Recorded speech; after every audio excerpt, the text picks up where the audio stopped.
Hey guys, welcome to this session that I'm calling Why Every Small Business Owner Should Stop Hustling.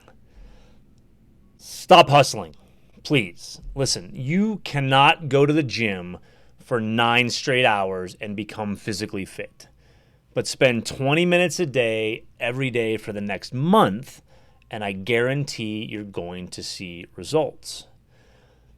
For the past many years, this concept of hustle, whether it's from a Gary Vee or any of the pundits out there, I think has just been blown out of proportion. I swear to God, if I see one more hustle t-shirt on the street, I just might throw up, maybe even on the person wearing the shirt. So in my opinion, this kind of rally cry of the entrepreneurial generation has been taken so far out of context that it now kind of harkens back to the times when it was expected that you work 80, 100-hour weeks in order to make your fortune. So the idea there was that no matter how smart you were or you weren't, no matter how talented you were or you weren't, no matter how good your product was or wasn't, that hard work would overcome all of the obstacles and just catapult you to success. I think that's ridiculous. Now, don't get me wrong. It's not that I don't think that it's important to work hard and do the things that it takes to help your business succeed. Lots and lots of entrepreneurs have found that particular method to be very lucrative. Okay? It's that I don't really think you have to hustle to be successful. I think you can strive to do things that are effortless in order to have the same types of success that you would have if you just worked hard. In fact, I think it's far easier and more lucrative to trade the intensity of the hustle in for the consistency of regular actions.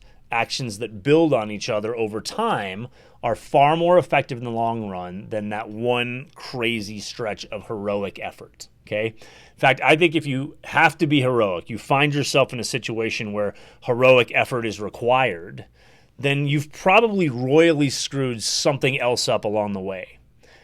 Probably because you were so focused on the end goal that you neglected these small, consistent steps along the way. And I've talked about this before, how our brain works and how our brain doesn't know the difference between setting a goal and achieving a goal. And so when we focus so far in advance on the goal, the achievement of the goal, we miss a lot of the work in between. Okay? So what is the hustle? The hustle really is nothing more than a short period of super strenuous effort. Okay? It's a sprint. And we know that success in business isn't a sprint or even a series of sprints.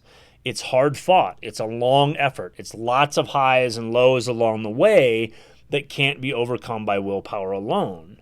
Okay? Yes, we may have series or several sprints throughout the process, but really only through small, consistent effort can we absolutely ensure our success. Okay? So why are we so drawn to the hustle? So consider this. More people die on the descent from Mount Everest than on the ascent.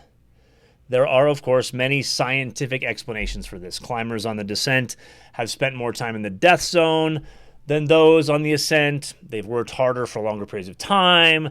More storms happen later in the day on Everest, etc. Okay, so I'm no doctor, I'm not a scientist, nor have I done extensive research on this subject. So I'm not going to argue that some of these reasons for more deaths on the descent are valid. But here's something, or on the descent are valid. But here's something that I believe. I believe that more people die on the descent from Mount Everest than on the ascent for one simple reason. They had expended so much energy on the stated goal, which was summiting Everest, that they were missing the actual goal, which was summit Everest and return alive. Okay? They were so focused on the glory of summiting that they forgot to stay focused on the small steps that would lead them safely back home. So the excitement of heroic effort eclipses the drone of steady, consistent work. We all love this concept of heroic effort. You know, Burning building? Hell yeah, let's dive in and make it happen, okay? Trying to figure out why the building is burning? Not so interested. This is why we all collectively watch the Super Bowl at a rate that is at least 4, 6, 8 times greater than any regular season NFL game, and is probably twice as much as any playoff game. Because there are these gigantic stakes, the more exciting the result is for us. But we rarely stop and consider, in this case, the NFL game, how the teams got to the big game. Okay? And unfortunately, all too often, the New England Patriots are the team that gets there. I don't hate them that much. But we rarely stop to consider that the teams got to the big game by consistently performing in the preseason, the regular season, and the postseason in order to make it to the Super Bowl. Okay? So consistency trumps the intensity. So how do we apply this to entrepreneurship? How do we apply this to your business? Here are some ways that you can integrate the practice of consistency in your business. So here's number 1. Create a simple morning routine. So this is my favorite first step in learning to be consistent. And you guys have heard me talk about this over and over again. Many years ago, a guy named Hal Elrod wrote this book called The Miracle Morning. And in the book, he outlines this process called SAVERS, which stands for silence, affirmations, visualization, exercise, reading, and scribing. Okay? His contention is that by starting each day out with these simple steps, you can drastically improve your performance on all other things that you do throughout the day. It's not so much what you do, it's the fact that you focus on doing something each day over and over again. I've done SAVERS on and off for many, many periods of time. I'm not currently doing it, but let me tell you, the results are super awesome, okay? I was more focused and ready for the day. I got my monkey mind to calm down. I was able to clearly see the results that I was hoping to achieve.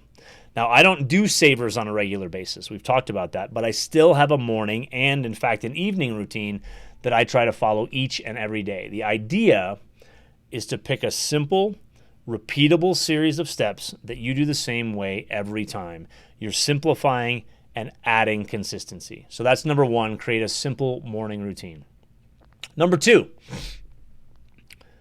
this one might blow your mind a little bit, but I want you to stop long-term planning. Okay? When I was getting my MBA at the University of Indiana, a huge part of my coursework focused on the development of a business plan, right? And in that business plan, they always had you work on 5-year, 10-year, 20-year plans for your business. And I got to tell you guys, my business plans were freaking works of art.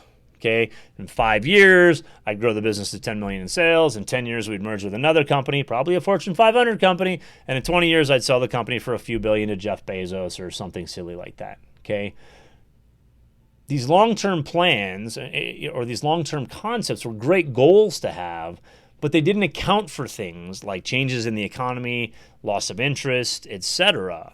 So what I found is that shorter-term planning is much more effective than long-term. Okay? And it's about this consistent effort towards something. So in the book, The 12-Week Year, which I've talked about many times before, Brian Moran, who's the author, he encouraged us to think about there being 12 weeks in a year. A week is a month and a day is a week, right? And so we focus on each of these daily actions, these daily habits, and it allows us to accomplish more in shorter periods of time while not burning ourselves out by working on a project for endless amounts of time.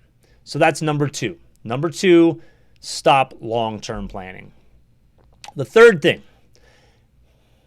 is to do one thing at a time. Stop multitasking, okay? We all know that once we start multitasking, it becomes very hard to focus.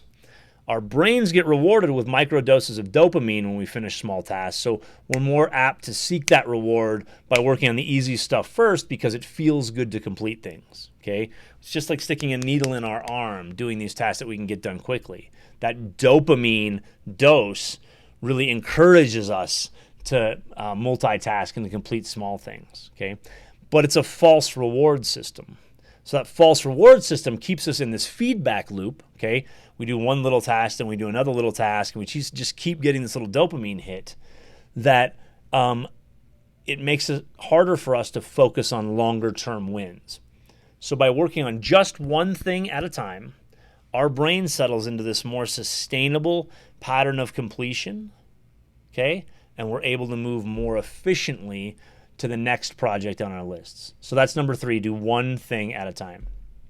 And the fourth way to really consider the practice of consistency in your business is to take longer than you think you should on the small stuff, okay?